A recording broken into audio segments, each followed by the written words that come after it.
자, 지난 시간에 이어서 생명을 선택하고 추구한다라는 것은 구체적으로 어떤 것입니까? 여기 이제 들어갈 차례죠? 맞죠? 네네. 자, 이거는 이제 여러분들도 매번 우리가 생명나무하고 생명의 열매를 거두게 없어서 기도도 많이 하고, 근데 이러는데 그럼 정말 생명은 뭔가? 매 순간 생명을 선택하는 게 뭘까? 그리고 현실적으로 내가 신앙생활할 때 생명은 무엇일까? 이런 거를 이제 오늘 한번 알아보도록 하겠습니다. 이런 사람들은, 손해가 나고 불이익이 나더라도 우선 당장 이제 생명을 선택하는 거예요. 이를테면 지난 시간에 제가 이제 간증했던 그 모 집사님 진짜 망해져 가고 매 순간 거의 한 번 이 일을 하려면 거의 한 3천 가까이를 투자해서 하는데 이번에도 2천을 손해를 봤대요. 그러니까 애가 타니까 이 예배보다는 가서 그 현장으로, 그 사업 투자한 현장으로 가서 막 자기라도 일손을 돕고자 온 가족이 다 갔다 그랬잖아요. 그래서 저는 예배를 드려야 한다. 예배의 자리를 지키고 나서야 해야 된다라고 얘기를 했고, 우리 집사님은 저한테 계속 전사님 사람이 구해주도록 기도해 주세요. 사람이 구해져야 본인이 예배의 자리를 나온다고 이렇게 얘기한 거잖아요. 근데 사람들이 다 똑같아요. 이분만 그러는 게 아니라 전사님 기도해 주세요. 물질이 회복돼야 제가 하나님께 헌신할 수 있어요. 하나님, 저의 시간이 나와야 제가 봉사도 할 수 있어요. 역으로 생각하거든요. 그런데 하나님의 일을 먼저 할 때에야 모든 것들이 회복됨을. 그러고 나서 이제 우리 집사님이 실제로 제가 이렇게 그날 간증도 해주고 교육 때 강의 때 얘기하고 붙들고 얘기를 한 이후에 이제 집으로 돌아가서 어떻게 해야 될지, 제가 그분들 가정을 기도를 하느라고 이틀 동안 잠을 못 잤다고 그랬잖아요. 새벽 3시, 4시까지도. 그 간절함, 절박함 이게 오니까. 그러고 나서 일단 예배가 회복이 돼야 사람도 와서 이렇게 일을 한다라고 했는데, 진짜로 이제 우리 집사님이 생명을 붙들고, 이게 생명이에요. 예배가 생명이었던 거예요. 이분에게는. 지금 얘기하잖아요. 매 순간 그럼 생명을 선택하는 거는, 우리가 지금 적자가 지금 한 건에 이게 회전이 될 때마다 2천만 원씩이 적자가 나고 있는데, 사람을 못 구해서 다 들러 엎어야 되는 상황인데, 나라도 가서, 우리 가족이라도 가서 지금 이렇게 하는 게 가내수공업처럼 이렇게 하는 게 맞지 않을까라고 생각했겠지만, 생명이라는 것은 예배였다. 이분들이 이제 예배에 집중하기 시작한 거예요. 정말 이래도 들러 없고 저래도 들러 없는데 정말 예배에 그럼 올인을 해보고 예배를 다 지키기 시작하자 수요 예배 드리고, 주일날도 온전히 사명 감당하고, 월요일날 출발해서 이제 거기를 가고, 이렇게 또 그다음에 수요 예배, 철야 예배까지 다 드리기 시작하면서, 이제 놀라운 변화는 2천만 원 적자 나던 게 5천만 원이 다 부해진 게 아니고, 뭐가 회복이 됐냐면, 첫 번째는 남편이 굉장히 쫓기고 불안해하던 남편에게 약간의 평안이 온 거예요. 이제 부인 집사님이 예배를 온전하게 드리고 봉사의 일을 하기 시작하고, 남편도 주일을 온전하게 드리고 철야 예배도 드리면서, 어차피 거기서 지금 썩어 나가는 건 똑같아요. 근데 우리끼리 가서 지금 수요 예배 드리지 않고 철야 예배 드리지 않고 일을 하는 것보다는 그래도 예배의 생명을 붙잡은 거예요. 그랬더니 남편이 쫓기고 얼굴이 까맣게 죽어가는데, 이 남편이 또 제가 염려됐던 건 뭐냐면 간이 안 좋아요. 그래서 정기적으로 간 약을 먹어요. 이런 사람이 스트레스를 받아버리면 그대로 쓰러져 버린다니까요. 그런데 이제 온 가족이 예배에 생명을 걸기 시작했고, 부모님까지 모시고 갔는데, 진짜 너무 절박하게 부모님 집을 담보 잡혀갖고 사업을 시작했으니 이 남편이 부모님을 볼 때마다 얼마나 눌렸겠어요. 이 남편이. 그래서 부모님께는 거기를 가지 말라 그랬어요. 오가다가 부모님 건강도 상하고, 부모님을 볼 때마다 남편이 눌려서 사실은 더 스트레스를 받을 것 같다. 대신 부모님은 이곳에서 성전으로 나와서 기도를 해주세요. 실은 이분들이 가도 염려만 하지, 가서 걱정만 하지, 일하는 건 별로 없단 말이죠. 근데 이분들도 다니면서 스트레스 받으면서 건강 상하고, 이러다가 이분들 운전하고 다니다가 길거리에서 무슨 일 생길까 졸음 운전을 하신대, 새벽에 오시면서. 큰일 나잖아요. 그러니까 이런 일 하지 말고, 여기서 어머니 아버님은 아이들을 좀 도와주고 예배 그리고 기도를 좀 해주세요 했더니, 정말 그 남편이 자유함이 온 거예요. 그러니까 얼굴이 진짜 활짝 펴가지고 예배를 오신 거예요. 그래야지만 성령이 임해야. 그리고 이분들이 할 수 있지 않아. 사실은 일할 수 있는 그 조가 딱 들어오면요, 한 사람이 100박스도 딴대요, 순간에. 그런데 이분들이 가봤자 10박스도 못 따는 거야. 그러면서 예배도 못 드린 거죠. 그러니까 정말 하나님께서 함께 하시고 은혜가 회복돼야 그 팀이 들어올 수 있는 거예요. 그걸 하나님이 열어주셔야 되겠죠. 그리고 자유해져서 지금 뭐 수요 예배도, 철야 예배도, 그리고 주일 예배도, 봉사도 다 하고 지금 생명을 잡고 나가고 있습니다. 각 사람마다 생명을 잡는다는 것은 이렇게 이제 다를 수 있어요. 그런데 여러분들이 깨어 있어야지만, 이게 생명인지 아닌지, 나의 생각으로, 인간적인 생각과 판단으로, 이건 생명인가 보다라고 생각하고 결단했던 것들이 사실 인간적인 결정이 될 수도 있다. 거기에도 마귀가 틈을 탈 수 있다. 생각하시고, 그럼 이제 구체적으로 생명을 선택하며 산다는 것은 무엇인지 한번 이렇게 나눠보는 시간을 갖도록 할게요. 그러면 되게 중요하겠죠. 우리가 선악과를 따지 않아야 되는데 어느 순간 선악과를 따고 있고 어느 순간 우리 마음에 침체가 오고 있고 어느 순간 나도 모르게 내 마음속이 어떻게 돼요? 죽어 있는 걸 봐요. 그거는 내가 어디에서 떨어졌는지 모르니까 성경에서도 그렇게 얘기했단 말이에요. 네 마음에 어디서 떨어졌는지 기억하여 보라. 이렇게 얘기한 거죠. 근데 생명을 정확하게 안다면 우리가 지금 생명나무를 배우는 것은 교훈적인 의미로의 적용이라고 했잖아요. 어떻게 적용을 해볼지에 대해서 얘기 나눠보겠습니다. 첫 번째는 뭐냐면 지나간 과거, 이미 결정된 운명 때문에 비관하거나 원망하지 않습니다. 오히려 더 잘할 수 있는 일에 목숨 걸고 하나님을 사랑합니다. 라고 했습니다. 욥기 1장 22절에 보니까 이 모든 일에 욥이 범죄하지 아니하고 하나님을 향하여 원망하지 아니하니라. 우리 목사님께서 욥기를 했기 때문에 여러분들이 이 욥기에서 욥이 선택한 생명에 대해서 잘 알 수 있을 거예요. 그렇게 됐음에도 불구하고 원망하고 불평하지 않고 더 잘할 수 있는 일, 하나님을 찬양하고 내가 모태에서 왔을 때 내가 이렇게 빈몸으로 왔으니 가는 것도 마땅히 그렇게 하는 게 맞다. 그리고 내가 정금같이 이 고난 후에 정금같이 나오리라. 이 모든 것들이 욥의 고백이었단 말이죠. 그러면 있잖아요. 그런데 이제 생명을 선택하지 않는 사람들은 어떠냐면 지금 이 상황에 힘들고 어려운 이 상황이 오게 된 그 무언가를 원망을 하더라는 거예요.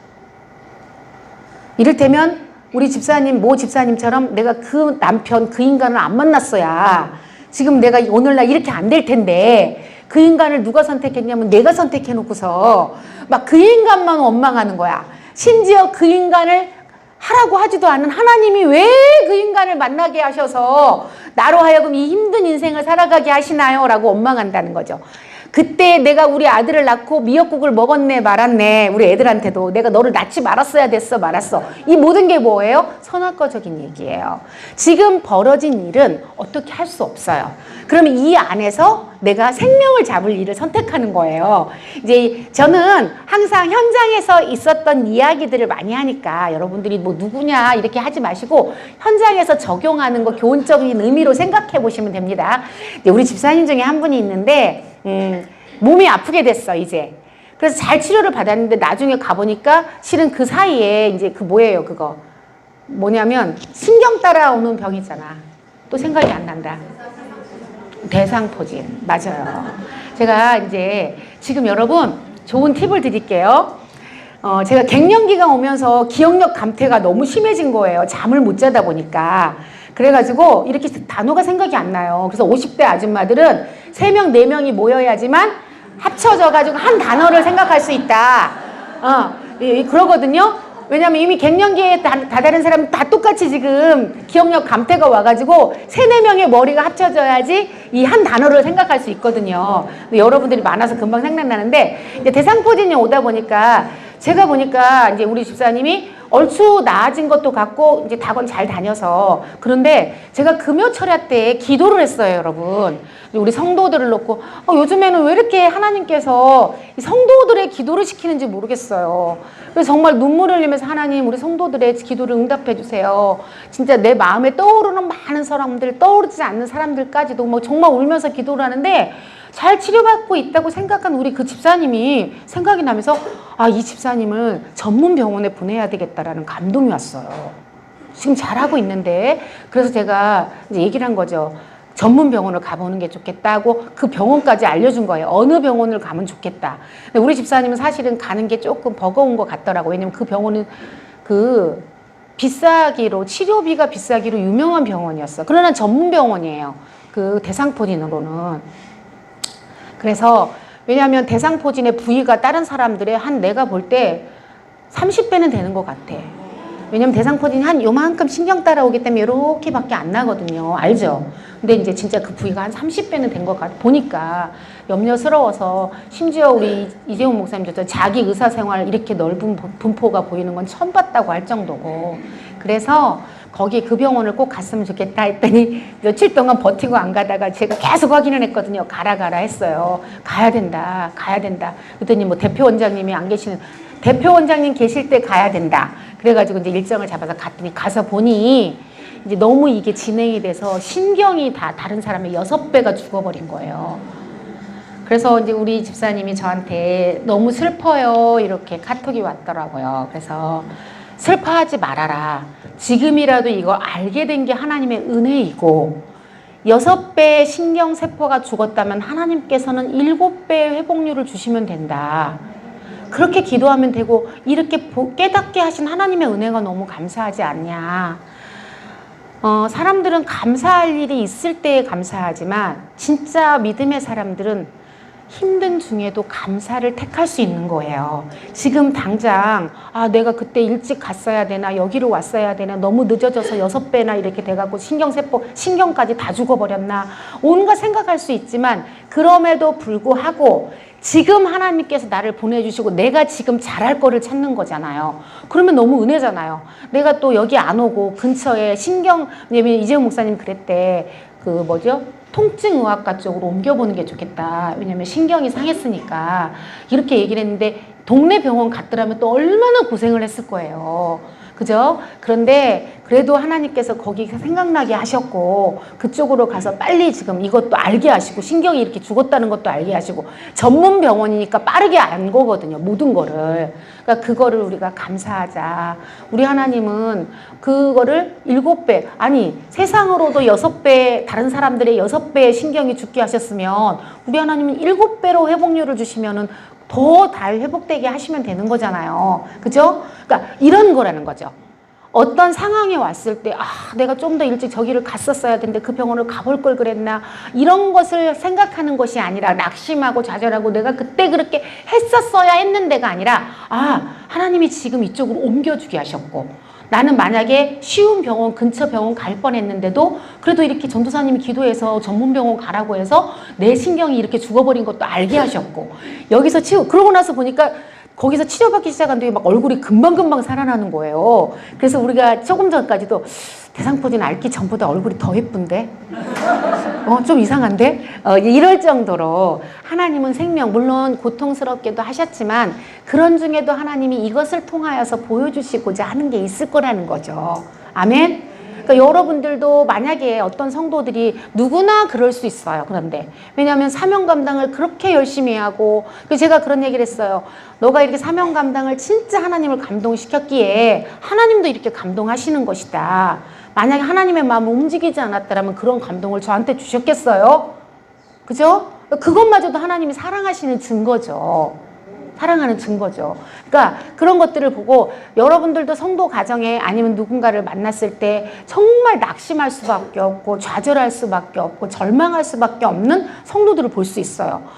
그러면 같이 그 성도가 제가 그때 그렇게 했어야 돼. 그러니까 그때 집사님 그걸 했었어야 되는데 그래봤자 둘 다 낙심해. 하나님 왜 그러셨을까? 그때 이렇게 했었어야 되는데 둘이 막 선악 같아서 같이 죽어 막. 이렇게 하지 마시고 지금 당장 내가 무엇을 선택할지, 내가 지금 잘할 수 있는 게 무엇인지 그러면 되잖아요. 하나님 저를 이제까지도 써주셨는데 원래 우리 집사님 몸이 약한 집사님이에요. 그럼에도 불구하고 하나님이 사용하여 주셨단 말이에요. 지금까지 너무나 아름답게. 주님 이 일을 통하여서 더 귀하게 써주세요. 저 하나님 앞에 더 잘할게요. 주님 앞에 더 열심히 할게요. 이런 마음을 하나님이 또 받으시겠죠. 우리 주님이 그 고백을 받고 싶으셔서 그런 거 아니겠어요? 하나님은 능치 못한 일이 없는 전능하신 하나님이신데. 아멘? 이렇게 허락하신 이유에는 우리로 하여금 하나님이 듣고 싶은, 고백받고 싶은 것들이 있더라는 거죠. 저도 이제 성도를 이렇게 만나보잖아요. 시험도 막 들어갔고 집으로 이번 주에도 어떤 분이 시험 들어서 집으로 가버렸어. 그래서 다시 오라 그래서 만나서 이제 대화를 해보니 답인즉 뭐냐면 저 좀 사랑해 주세요.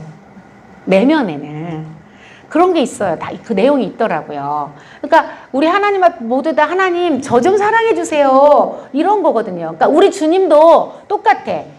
우리의 사랑의 고백을 받고 싶은 거예요. 어떤 사건을 줬을 때에는 하나님을 감동시켜버리고 주님께 나의 진짜 간절한 절절한 사랑 고백을 해버리면 돼요. 주님은 그 고백을 들으시고 이제 새롭게 역사를 하신다는 거죠.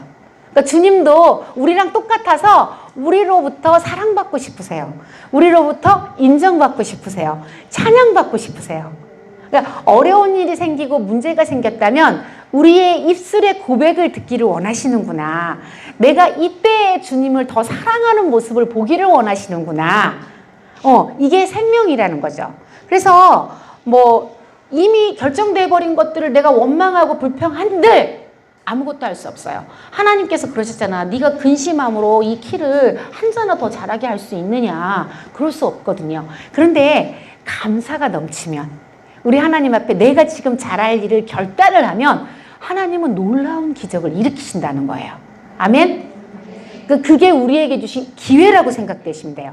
하나님이 나에게 환난을 주셨어? 나에게 문제를 주셨어? 하나님이 내게 기도거리를 주셨다면 그건 내게 지금 기회를 주셨다. 어떤 기회? 하나님과 인격적으로 교통하고 함께하고 나의 고백을 듣기를 원하시는 그런 기회고 또 기적의 체험을 하기를 원하시는 기회를 주셨다고 생각하시면 돼요. 전도사님, 저도 전도사님처럼 응답받고 싶고요. 막 하나님의 사인도 막 받고 싶어요. 우리 집사님들이 저한테 그런단 말이에요. 왜 맨날 전도사님한테만 응답하셔요? 아니, 하나님은 맨날 여러분들에게도 똑같이 하는데 여러분들이 고백을 하지 않으니까 여러분들이 이 주님의 이 하나님께서 우리 안에 주시는 사인을 그 주님의 사인은 셈이에요. 물론 내가 주파수가 저는 이렇게 이걸 보고 뭐라고 얘기하냐면 하나님과 우리와의 그 주파수라고 얘기하는데 주파수가 맞아 있을 때는 굉장히 선명하게 오겠죠. 그러나 우리가 세상 일로 바쁘고 내 마음이 세상에 빠져 있고 온갖 곳으로 열려 있어요. 그런 거는 뭐냐면 라디오에 주파수를 막 여러 군데를 맞춰놓고 있다고 생각하면 돼요. 그러니까 지지직 끓고 난리가 났죠. 한 곳으로 하나님께로 주파수가 딱 맞아 있으면 굉장히 선명하게 그게 오겠죠. 그렇죠? 근데 여기도 열려 있고 저기도 열려 있고 저기도 열려 있다? 그러면 여러분 그렇게 주파수가 안 맞은 라디오를 틀면 어때요? 기억나세요?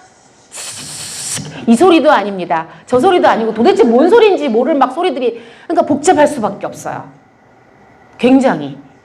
그러니까 주파수를 맞추는 게 뭐냐면 내가 하나님의 마음을 맞추는 것이고 나의 모든 것들이 어떻게 하나님께로 집중하는 걸 얘기해요.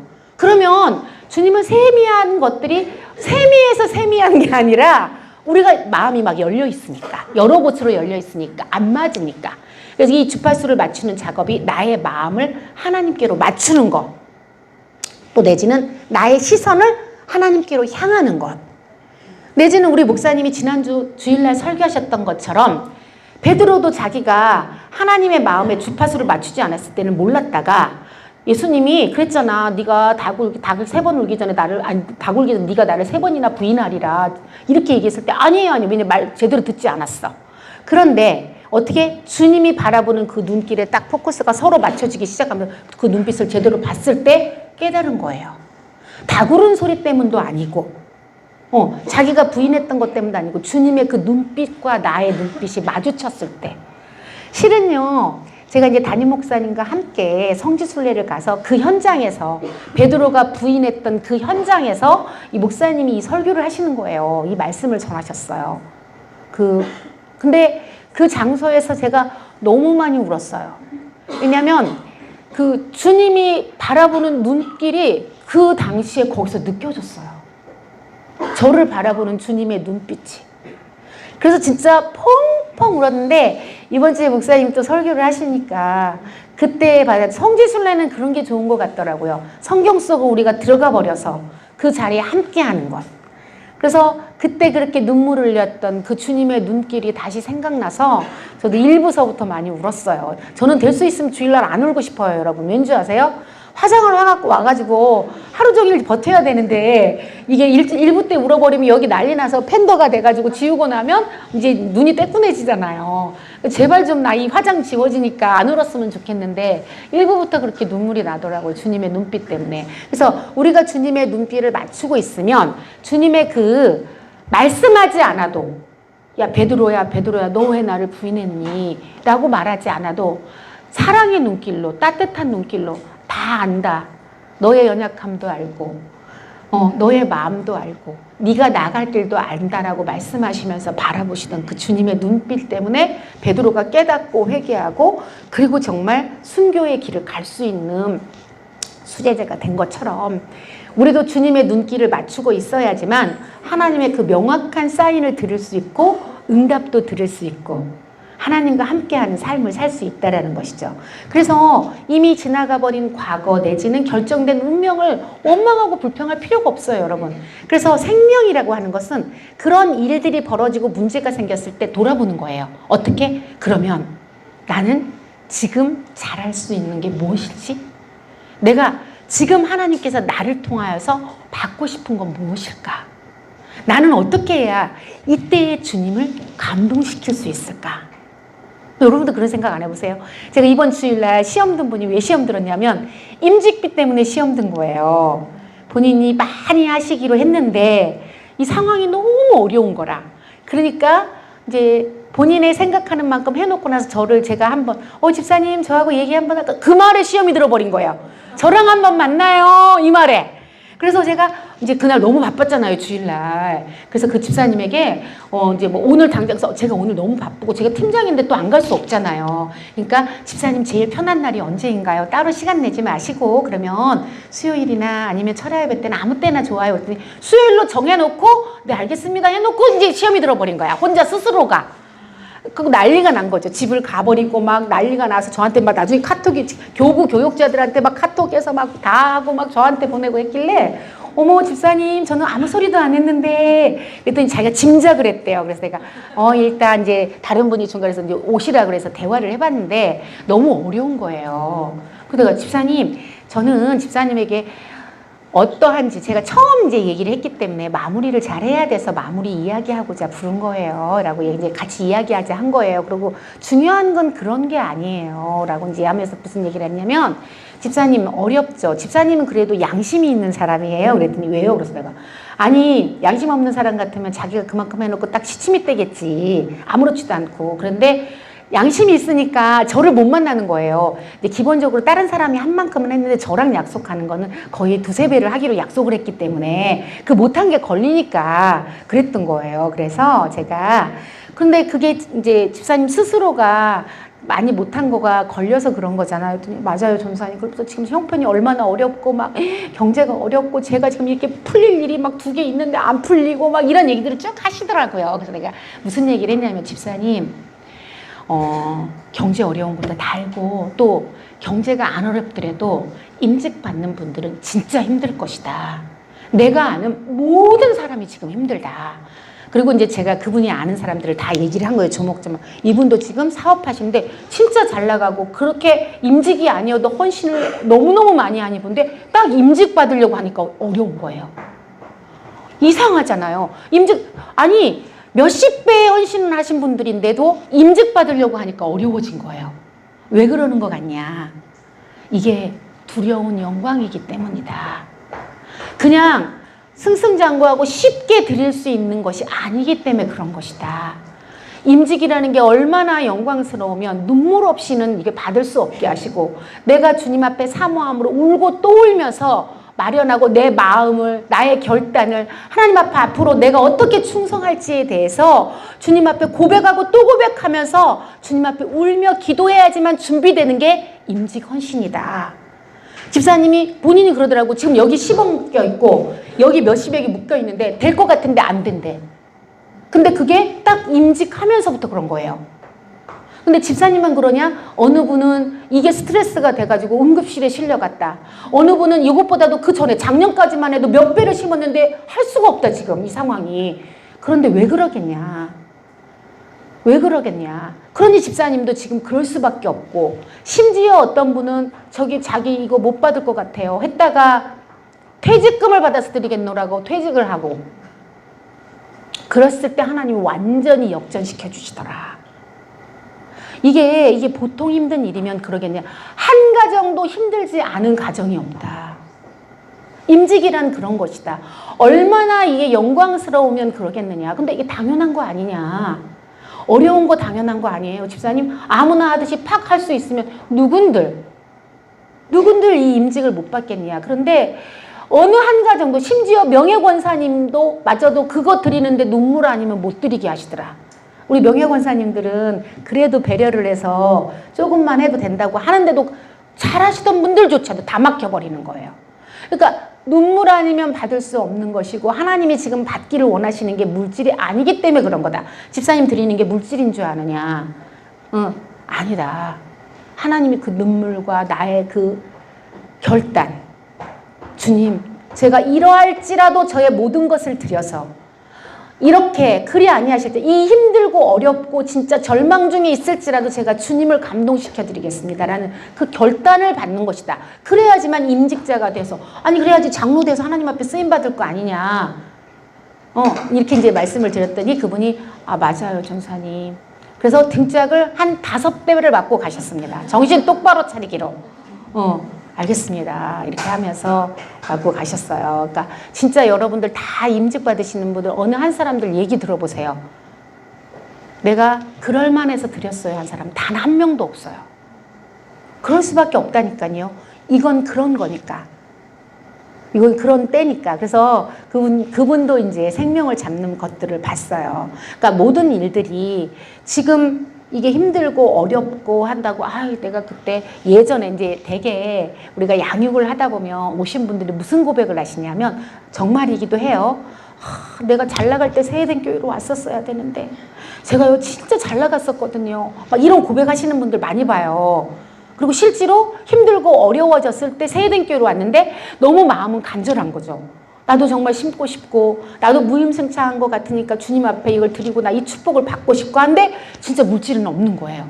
예전에 정말 잘 나갔고 돈도 펑펑 썼고 이랬었는데 왜 이렇게 힘들었을 때 하나님 나를 이쪽에 보내셨나요? 그 전에 보내주셨으면 제가. 그런데 그때는 그런 믿음이 안 됐을 거니까. 이런 힘들고 어려운 과정을 겪어서 세회den교회 온 연휴에 보니 하나님의 은혜가 너무나 같이 있으니까 그렇겠죠. 지금이 딱 좋은 때에 오신 거죠. 그분들 고백은 그럴지라도 저 옛날에 있었으면 많이 드렸을 것 같아요. 아니에요. 지금 너무 힘드니까 주님이 간절하게 다가오고 이분들이 지금 생명으로 주님을 바라볼 수 있는 눈이 열린 거예요. 세상으로 잘 나갔을 때는 주님이 절박하지 않아. 그거 아니어도 잘 나가는데? 하나님이 그렇게 절박하지 않은 거예요. 그러나 이 힘든 상황이 되고 어려운 상황이 되고 보니까 하나님의 은혜가 너무나 간절하고 주님이 아니면 살 수 없을 것 같고, 그러니 이제 내가 주님 앞에 무언들 못 드리리 이런 마음이 된 거죠. 그러니까 지금이어야 된다라는 거죠. 우리는 과거를 원망하고 그때였더라면 나는 잘할 수 있었을 텐데 그렇게 얘기하지만 사실은 아니다. 지금이 최적기다.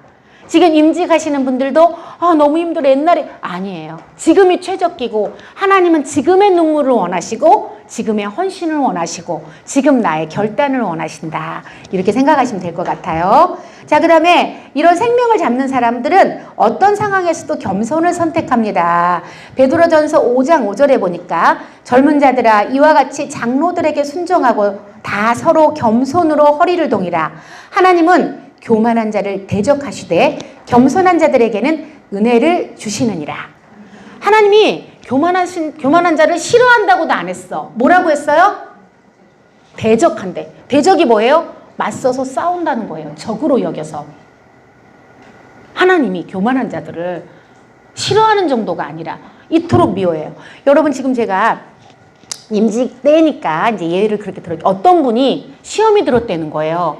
왜 들었냐 그랬더니 자기가 세회den교회에서 왜 장로가 못 되는지 근데 이제 여러분 임직 때문에 시험 드는 사람들의 특징이 뭐냐면 내가 이만큼 했으면 됐지라는 생각이 있는 거예요. 이만큼 했으면 내 기준이야. 나의 기준으로 하나님이 아니면 교회가 아니면 당회가 요구하는 그것들이 교회 전체 세회된 교회로 봐야 되는데 우리 교회에서 아니면 우리 교구에서 이분들이 자기가 알고 있는 이 그 캐파가 자기네 교구 내지는 나야. 우리 가정이야. 내가 이만큼 했으면 됐지. 왜 내가 자격이 안 된다는 거야. 내가 헌신도 이만큼 했으면 됐지. 그러나 여러분 3만 성도 5만 성도 중에서예요. 여러분들의 헌신과 있어. 그래서 임직을 받는 사람 중에서는 어떤 마음이어야 되냐면 되는 사람들도 지금 추천을 받은 사람조차도 무익한 하나님 저는 무익한 종입니다. 제가 무슨 자격이 있어서 주님 이렇게 추천받은 것도 정말 은혜입니다. 하나님 이 추천받았다는 그 자체만으로도 하나님 저희 가정의 영광입니다. 내가 이 두려운 것들을 어떻게 감당하겠습니까? 이런 마음이어야 되는데 그렇지 않고 어떻게? 나 정도면 되지. 나 정도면 되는데 왜 내가 추천이 안 됐어? 이런 마음이면 실은 헌신이니 뭐니 이런 모든 것을 떠나서 그분에게는 자격이 없다라고 생각해요. 저는. 그런 분이 세워진들 저는 교회와 하나님에게는 마이너스가 될 거라고 생각해요. 우리 임직을 받는 모든 분들의 마음은 하나님 연약한 저를 정말 무익한 자를 하나님 어떻게 제가 감히 주의 일을 하나님 앞에 쓰임받을 수 있겠나이까. 그러나 하나님의 은혜 주시면 충성하겠습니다. 이런 마음이어야 되는데 또 제외된 분들도 우리 하나님이 나를 더 훈련하시고 연단하시고 하나님께서 더 계획을 하셔서 준비시키시려나 보다. 더 영광스럽게 하시려고. 이런 마음이었는데 왜 나를 빼놔서 나 정도 되면 돼야지. 그런데 나 정도 되면 돼야지 그분이 저희가 이제 객관적으로 보건데 정말 아니야. 그런 분들이 시험이 들어. 얼토당토 하나. 이분들은 헌신도 그렇다고 뭐 이런 부분도 자기가 생각하는 어느 부분만 열심히 했어. 그런데 우리는 전반적인 것들을 평가하잖아요. 왜냐하면 모든 사람의 어떤 모범이 돼야 되니까. 그죠? 근데 그럴 만한 이유들이 있어서 했고 그렇지 않은 게 있으면 하나님께서 이번에 나를 빼놓은 것은 그럴 만하니까 그렇겠지. 우리 하나님이 이렇게 준비시키시는 과정인가 보다. 또 연약한데 자기가 볼 때 나는 너무 부족해. 근데 추천받았어요. 주님이 나를 이제부터 쓰시려나 보다. 그럼 난 진짜 준비돼야 되겠구나. 이런 마음이면 좋은데 이게 이제 겸손한 마음인데 내가 이 정도 했으면 되지 않아? 세회된 교회에서. 심지어는 어떤 분은 이런 말도 했대요. 세회된 교회에서 20명을 뽑으면 나를 안 들어가면 되지만 장로에 50명 안에 내가 안 들었다 그러면 말도 안 된다. 진짜 깜짝 놀랐어요. 자기네 교구에서 봐서 그럴 수도 있어. 내 교구에서는 내가 열심히니까. 그러나 전체 교회에서 우리 교회적으로 뽑는 거거든요. 그래서 우리 교구에서는 내가 으뜸이어도 다른 교구에서는 사실은 진짜 저 미칠 수도 있어요. 근데 우리 이제 교육자들조차도 그래도 우리 교구에서 장로나 안수집사가 나와야 되지 않아? 교구로 생각하는 거예요. 그렇지 않아요. 전체 세대교회로 봐요. 그러니까 이런 부분들이 뭐냐면 어떤 상황에서도 내가 겸손을 선택해야 되는데 그렇지 않다라는 거죠. 그러니까 내 기준으로 생각해버린 거야. 내가 잘났어. 내가 이만큼 했으면 됐어. 나 정도면 됐지. 근데 정말 그분은 제가 따로 만나서 장로의 임직을 떠나서 이분의 신앙을 점검하고 하나님 앞에 다시 세워질 수 있도록 권면을 해라. 이건 교육자 목이다. 교육자가 그 말을 듣고 그냥 왔다? 이건 있을 수 없다. 그런 얘기를 듣고 예 그러고 왔다? 이건 교육자 자격이 없다. 제가 그런 얘기를 했어요. 어떻게 그런 말을 할 수가 있어요. 이거는 진짜 제가 볼 때 이건 교만이라고 생각해요. 임직을 대상자 되신 모든 분들의 마음에 절대적으로 하나님 앞에 무익한 점이고 저는 너무 부족하고 연약한데 하나님이 저를 써주시겠다고 하시니 감사합니다라는 그 두려운 마음도 있어야 되고 하나님 앞에 두렵고 떨리는 마음이 있어야 해요. 안 되신 분들은 주님이 다음번에 하실 수 있도록 나를 지금 훈련시키시고 그릇을 만들고 준비하고 계시는구나 라는 마음이 될 수 있도록 하고 여러분들에게 혹시라도 이제 이게 그 뭐죠? BMW? 우리 성도들이 BMW다 보니까 말들이 너무 많은 거예요. 이쪽 교구 저쪽 교구를 초월해서 대화를 나누다 보니 아주 말들이 많아요. 여러분, 저희는 하나님 보시기에 공평하게 한다고 해요. 왜냐하면 여기는 혼자 살아요. 심지어 파출부를 나가서 해요. 그러면 저기에서 남편이 고위직 공무원인데 또 자기가 일해 둘이서 벌어. 자기도 공무원이야. 이 가정하고 비교했을 때 똑같은 금액을 할 수가 없어요, 여러분. 그렇겠죠? 그러면 이 혼자 살면서 파출부 나가는 이 집사님이 권사 임직을 받기까지의 금액과 부부가 열심히 벌어서 자기네들 누리기에는 근데 하면서 돈 없어요. 저희들 정말 힘들어요. 이렇게 말하는 분들과 누가 봐도 맞지 않으니 이분은 진짜 애쓰고 과부의 두랩돈처럼 이분은 드리게 하는 것이고 여기는 그래도 원래 정한 기준대로 드리게 하는데 둘이 대화했다? 이제 와서 얘기하는 거야. 왜 저기는? 왜라고 말하는 그 사람이 잘못된 거예요. 형편은 다 어려워요. 그럼에도 불구하고 조금 배려를 해주는 가정들은 실제로 이런 일들이에요. 이런 가정. 그런데 이야기 듣고 교육자들한테 누구는 얼마 했대는데 막 이러면서 선악 같다는 분들. 이런 마음이면 어떻게 임직을 받겠어요? 응? 어떻게? 그러니까 그런 것도 여러분들이 혹여라도 그런 얘기가 들리면 그 가정은 그럴 만한 이유가 반드시 있을 거야. 그 가정은. 많이 드릴수록 축복이고 감사죠. 여러분, 쬐끔 드리고 하는 것이 축복이 아니라요. 여러분, 많이 넘치도록 드리고 받는 것이 하나님 보시기에 영광이고 축복입니다. 어떻게 하면 조금 드려서 나만 손해본 것 같다? 손해 아니에요. 조금 드린 사람이 손해예요. 주님 앞에 많이 드리면 드릴수록 유익이에요, 여러분. 아니, 많이 드리면 좋은 거지. 왜 많이 드린 것을 막 난리가 나서 따지러 오고 막 이런데요. 많이 드리지도 않았지만 이런 모습들이 사실은 겸손하고는 거리가 먼 내가 주인 돼버린 모습이라는 것이죠. 자, 어떤 상황에서도 감사와 찬양을 선택하는 것이 생명나무다. 생명이다. 사도행전 16장 15절에 보니까 그와 그 집이 다 세례를 받고 우리에게 청하여 이르되 만일 나를 주 믿는 자로 알거든 내 집에 들어와 유하라 하고 강권하여 머물게 하니라.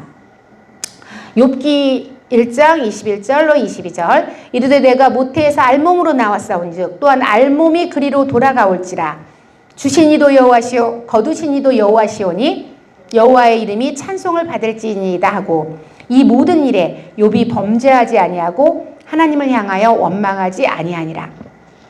자, 어떤 상황, 욥과 같은 상황에서도 오히려 하나님의 감사와 찬양을 돌리는 것을 선택하는 거죠. 아까 우리 말했던 우리 그 집사님도 이제 예배를 드리기 시작하니까 감사한 거예요. 전사님 너무 감사해요. 남편이 막 어떻게 해야 될지 일머리가 없다고 막 서로 구박하고 막 아버지는 아버지대로 계획 없이 사업 시작했다고 사위를 구박하고 또 와이프는 와이프대로 이런 남편을 어떻게 믿고 내가 이렇게 해야 될까 구박해서 자기 스스로가 어떻게 되면 도망가고 싶다. 여기서 도망쳐버리고 싶다. 이런 마음이었대요. 그런데 예배를 드리고 생명을 붙잡으니까 뭐가 달라졌냐면 보이는 모든 것에 감사가 넘치는 거예요. 전사님 너무 감사한 게요. 남편이 달라졌어요. 그렇게 어리버리하고 일머리 없던 것 같은 남편이 자기만 의지하는 것 같아 힘들어서 도망쳐버리고 싶던 남편이 안 내려와도 돼. 내려오지 마. 내가 알아서 할게. 내가 알아서 할게. 그런 남편이 된 거예요. 그 남편이 원래 물론 일머리 없는 남편일지라도 왜냐면 연구만 하던 사람이니까 하나님이 역사하시고 은혜를 주시니까 이제 눈에 보이는 거죠. 성령님께서 역사하시니까. 와이프만 의지하고 모든 것도 본인도 너무 힘드니까 막 그런 것 같으니까 와이프가 너무 버거우니까 우리 집사님이 도망쳐버리고 싶고 피해버리고 싶은데 거기는 어쩔 수 없으니까 매여있는 상태. 그러니까 둘이 얼굴을 보면 어떤 얼굴이었겠어요. 서로 보면서 미쳐버리죠.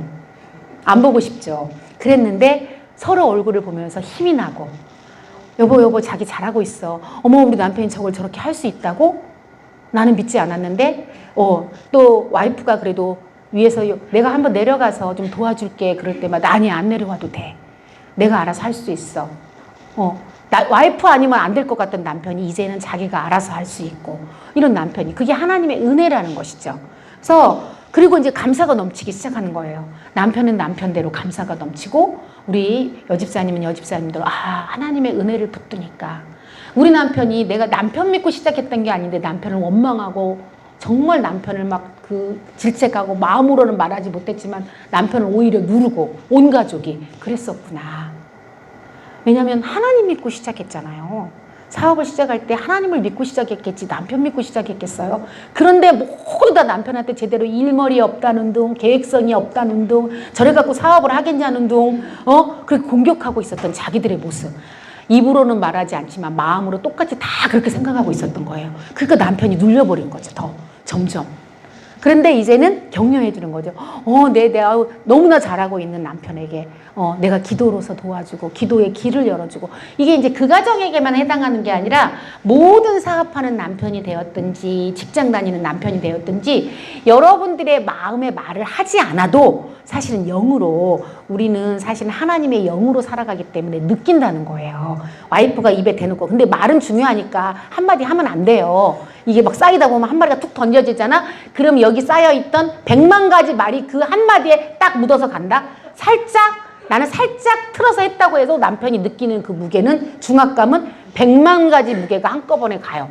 또 와이프에게도 마찬가지고 모든 말, 자녀에게도 똑같아요. 그러니까 내 마음이 정말 감사가 넘치고 하나님께서 하실, 이거는 근데 어디서 오는 거냐면 제가 이제 얘기했죠. 그 집사님한테 믿음이 없다. 원래 하나님을 믿고 시작했고 하나님께서 하실 것을 믿어야지. 그리고 이게 하나님이 기업이 되도록 해야 돼. 어디를 도망을 가? 도망가고 싶어 죽겠대. 왜 도망을 가? 이게 하나님이 기업이 되어서 하나님께 영광 돌리는 사업장이 되게 하고 꿈을 꿔라. 매달 목사님이 가서 월삭 기도를 해줄 정도로 큰 사업장이 될 수 있도록 우리는 그렇게 크게 입을 벌려서 기도하고 비전을 꿈꿔야 되지 않겠냐. 왜 어디로 갈 거야 도망을? 그랬더니 네, 출근하듯이 가라. 하나님의 사업장에. 너의 사업장이 아니고 남편의 사업장도 아니고 하나님의 기업이다.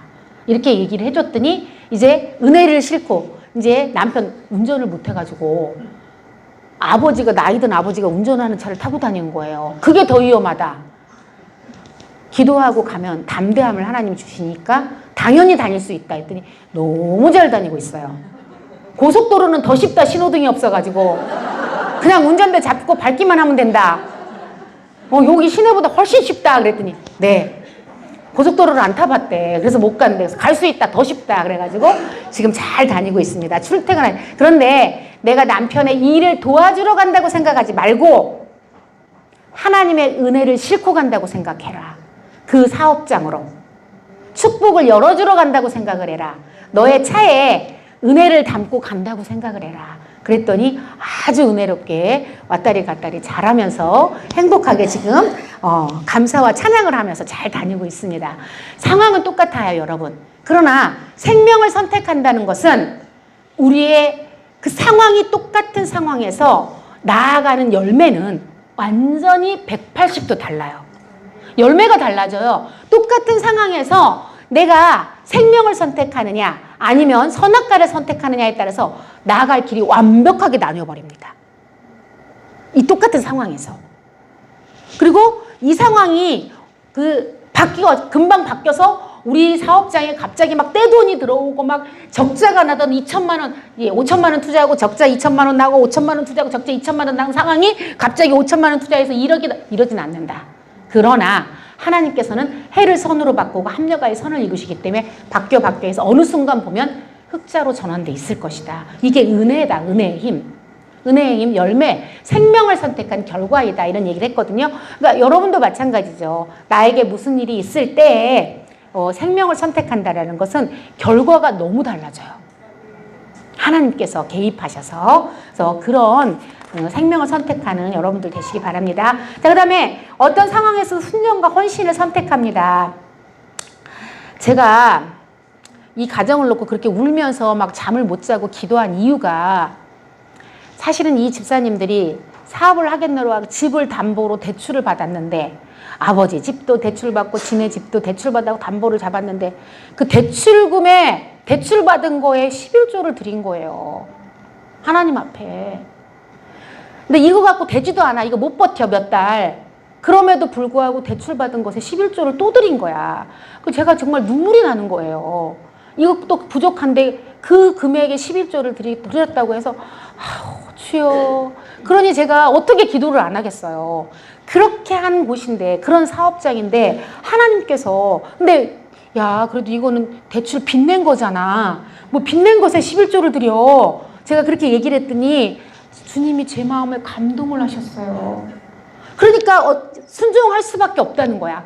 하나님이 그 빚낸 거에 11조를 드릴 거에 대한 감동을 하셨대. 그래서 자기가 순종할 수밖에 없었대. 또 그 남편한테 얘기했더니 남편도 얼마나 절박하고 이게 주님이 아니면 안 되니까 아멘을 한 거야. 하고 기도를 받았다니까요. 또 이게 이제 제가 통장 잔고를 하나님께서 저에게 보여주시는데 금액을 보여준 게 아니라 막 이 돈이 빠져나가는 데 대해서 이게 끝나면 이제 더 이상 투자할 수도 없는 상황에 대한 절박함을 알게 하신 거지, 제가 무슨 점쟁이도 아니고 금액을 빠져나가는 걸 보여줬다 이거는 아니고요. 그런 절박한 마음, 그런 마음을 주시니까 제가 어떻게 울면서 기도를 안 하겠어요. 기도할 수밖에 없죠. 또 이런 성도 만나면 이 성도 때문에, 그래서 제가 그랬더니 주님 제발 좀 성도들의 정말 기도를 응답 좀 해주세요. 이런 문제들을 해결 좀 해주세요 했는데, 여러분들의 순종과 헌신이 없이는 제가 아무리 울며 기도해도 전사님 기도해 주세요, 목사님 기도해 주세요, 기도해 주세요, 여러분들이 부탁은 많이 하면서 본인들이 순종과 헌신을 안 한다. 그리고 응답이 안 된대. 성령께서 감동하시면 순종하셔야 돼요. 지난번에 제가 간증했던 집사님들도 하나님을 움직였던 건 저는 절대적으로 빚을 내서 드렸던 11조라고 생각해요. 하나님의 마음을 빚을 내서 11조를 드렸던 그걸 보시고 하나님께서 모든 문제를 해결하셨다고 생각해요. 그것이 없었더라면 꼬였을 거예요. 분명하게. 왜? 맡길 수밖에 없죠. 일단 11조를 안 하고 있었고. 그죠? 그러니까 원망과 불평은 쌓였을 것이고, 이 상황에 어떤 불평과 또 힘듦은 계속 눌렀겠죠. 그럴 수밖에 없잖아요. 그런데 그 하나님을 감동시켜드리고 나니까 내 마음에 기쁨이 넘치고, 하나님이 막 응답들을 주시기 시작했다고 그랬잖아요. 그 아들을 500만 원짜리 자전거가 그냥 거저 오게 하시고, 야 봐라, 이 헌신이 이걸 불러왔다. 너와 하나님 앞에 매인 것이 없으면 하나님께 하실 거다. 그 임직도 안 받겠다고, 돈 없어서 안 받겠다고 했는데, 그러면 퇴직금을 받아가지고 제가 임직을 받겠습니다라고 결단을 하니까 하나님께서 퇴직하게 하셨어. 어떻게? 되게 하셔서, 저쪽이. 그래서 또 임직을 받을 수 있게 하시고. 하나님은 이렇게 선순환의 역사를 일으키신다는 거예요. 왜? 어떤 상황에서도 순종과 헌신을 딱 결단했거든, 그 가정이. 제가 주일에 만났던 그분의 얘기 들었어. 이렇게 결단하고 주님의 마음을 움직이고 감동시켜야 된다. 집사님들 모든 사람에게 지금 어려움이 왔다. 다. 왜? 하나님은 이 두려운 영광이기 때문에 이 눈물과 헌신을 받기를 원하셨다고. 그러면 주님의 마음을 감동을 시켜라. 집사님도 지금 다 될 듯 하죠. 그랬더니 맞대. 큰 건이 있대 지금. 그 건을 움직일 것은 이 세상의 어떤 트렌드, 나의 열심이 아니고 주님을 감동시켜야 되는데, 지금 이 상황에 이렇게 되면 되겠냐. 생명을 잡아라. 그리고 하나님의 마음을 감동을 시켜야 된다. 감동시킬 길을 찾아라. 이렇게 말씀을 드렸거든요. 근데 모두에게 다 정답이에요. 그래서 순종하고 헌신했을 때 어떤 상황에서도 하나님이 그때야 역사를 하시는 거죠. 자, 사도행전 16장 10절에 보니까 바울이 그 환상을 보았을 때 우리가 곧 마게도냐로 떠나기를 힘쓰니 이는 하나님이 저 사람들에게 복음을 전하라고 우리를 부르신 줄로 인정함이라. 바울은 가기 싫었으나 하나님이 감동하시니까 그쪽으로 가게 됐죠. 결국은 그래서 바울의 복음의 놀라운 역사에 길이 열렸다고 했잖아요. 하나님은 오르세요. 우리 하나님이 우리에게 감동을 주시는 것은 아무리 상황이 어렵고 문제가 있을지라도 하나님이 오르시기 때문에 내가 그 감동에 순종하고 따르면 하나님이 왜 우리 안에 감동을 주셨는지의 결과를 딱 보여주시는 하나님, 살아계신 하나님이십니다. 아멘. 자, 그 다음에 요한복음 12장 3절에 마리아는 지극히 비싼 향유 곧 순전한 나드 한 근을 가져다가 예수의 발에 붓고 자기 머리털로 그의 발을 닦으니 향유 냄새가 집에 가득하더라. 마리아에게 성령께서 감동하셨어요. 이 당시에 이게 옆에 있는 제자들조차도 마리아를 비난했다니까요. 그걸 팔아서 가난한 자들을 돕게 해야지 이 뭐하는 짓이냐고 했지만, 마리아는 하나님께서 감동하시기를 이것을 통하여서 하나님의 배, 예수님의 발을 닦고 이거를 다 드리기를 원하셨어요. 옥합을 깨트려서. 마리아가 그걸 했을 때 예수님께서 뭐라고 하셨어요? 그냥 돌아. 그 주님의 가실 길을 예비하는, 그 옆에서 따라다니면서 주님의 모든 역사를 봤던 열두 제자들조차도 하지 못하였던 일들을 마리아는 했다는 거예요. 예수님이 어떤 길을 갈 길에 대한 예비, 길을 열었잖아요. 그러니까 이게 뭐냐면 내가 성령에, 우리는 모르지. 그러니까 모르니까 제자들조차도 마리아를 비난했지. 입으로는 세상으로 듣기에는 좋단 말이죠. 아까도 제가 어떤 분한테 얘기했어. 전도사님, 인간적인 것으로 하지 말고 영적으로 하세요. 기도하시고 영적으로 정말 무엇이 옳은지 그렇게 하세요. 사역을. 이런 권면을 했단 말이죠. 인간적으로는 이게 가난하고 불쌍하니까 그게 맞을 것 같고, 아니고 뭐 힘들고 어렵다고 하니까, 아니면 인간적으로 이건 이 정도는 대우해줘야 될 것 같다라고 생각. 그건 하나님이 원하시는 게 아니다. 하나님이 원하심을 바라보라, 이런 얘기를 했단 말이죠. 그러니까 주님이 원하신 것이, 주님 그 지금 장사될 이제 십자가에 달리실 예수 그리스도의 가실 길을 예비하는데 놀랍도록 마리아는 쓰임 받았어요. 정말 그 제자들도 가지 못하였던 것들을 마리아는 쓰임 받았다는 거죠. 그래서 이 상황이 그럴 만한 상황이 아닌데 성령님께서 감동하셨어. 순종하시면 돼요. 가끔씩 저도 성도들을 보는데 되게 위대한 그 순종을 하는 사람들을 저는 보거든요. 대단한. 어떤 분이, 제가 이제 지금 우선 생각나는 분이 하나님 앞에 드리고 싶어서 그 돈을 은행에서 찾아가지고 그 당시에 500만 원을 찾아서 버스를, 시내버스를 타고 왔어요. 마을버스를. 근데 그거에서 소매치기 당한 거예요. 근데 그 당시니까 우리 죽전 성전을 막 아직 들어와서야, 그러니까 벌써 몇 년 전이에요. 거의 뭐 20년 전 됐죠. 그럴 정도니까. 그런데 이 분이 그 당시에는 권사님이 아니고 집사님이었어요. 얼마나 그게 큰 돈이야. 그 당시로는 20년 전이니까. 근데 이분이 다시 내려서 가서 500만 원을 대출을 받았어요. 그리고 나서 기도를 받은 거예요. 정말 울면서 오다가 이렇게 소매치기를 당해서 다시 가서 대출을 받았습니다. 마이너스인지 뭐 카드로 급하게 하니까 카드로 대출을 받았다고 하는 것 같아요. 근데 정말 우리 목사님도 그 고백을 들으고, 제가 이제 이게 아는 것이 너무 목사님도 감동을 받으신 거예요. 사람들 같으면 소매치기 당했다고 세상에 교회 헌금하러 오다가 소매치기 당했으니까 이게 무슨 일이래. 이게 뭐 하나님이 원하셨네, 원하시 않았네, 뭐 이제 온갖 뭘 말을 해야 되는 상황인데 입도 뻥끗 안 하고 다시 가서 대출을 받아가지고 빚을 내서 기도를 받으면서 그 얘기를 한 거죠. 그러면서 목사님 참 그 칭찬받을 만한 믿음이다 했던 거를 제가 기억을 해요. 그리고 제가 그분을 그 뒤로 지켜봤단 말이죠. 근데 이분은 사실은 그런 분이 아니었어요. 야, 그때부터 아파트를 투자하는, 손 내는 곳마다 터지는 거예요. 그분이 아파트를 사는 곳마다 터져서 피 받고 파는 거 있잖아요. 그래서 하나님 앞에 헌신을 막 엄청나게 하는 거죠. 진짜 그런 걸 봤다니까요. 하나님은 그런 분이시는 거, 그런 분이시죠. 그런 순간 자기도 얼마나 힘들었겠어. 그럼에도 불구하고 주님께서 내가 드릴 것을 내 마음에 감동을 하셨으니, 소매치기 당한 건 빼앗긴 것이니까 마귀가 내가 이것을 드리면 얼마나 큰 축복을 받길래 이럴까라는 생각을 했대요. 그래서 가서 이게 생명이에요. 이게 생명. 이 생명을 붙잡는 거죠. 그 다음에 순간순간마다 자아를 죽이는 훈련을 합니다. 내가 죽지 않고는 주님 앞에 생명으로 쓰임받을 수 없어요. 고린도전서 9장 27절을 보니까 내가 내 몸을 쳐서 복종하게 함은 내가 남에게 전파한 후에 자신이 도리어 버림을 당할까 두려워함이로라. 저도 이 말씀이 이렇게 이제 사역을 하거나 사명을 감당하는 사람에겐 되게 가슴에 새겨둬야 될 말씀이에요. 우리가 사람들에게 복음을 전파하고 남에게 유익이 됐으나 내가 내 몸을 치지 않고 하다 보면 내가 스스로가 어떻게 돼요? 자아가 살아나 버려가지고 십자가를 통과하지 않고 버림받을까 두려워하는 거죠. 주님, 제가 쓰임받고 버리는 사람이 되지 않게 해주세요.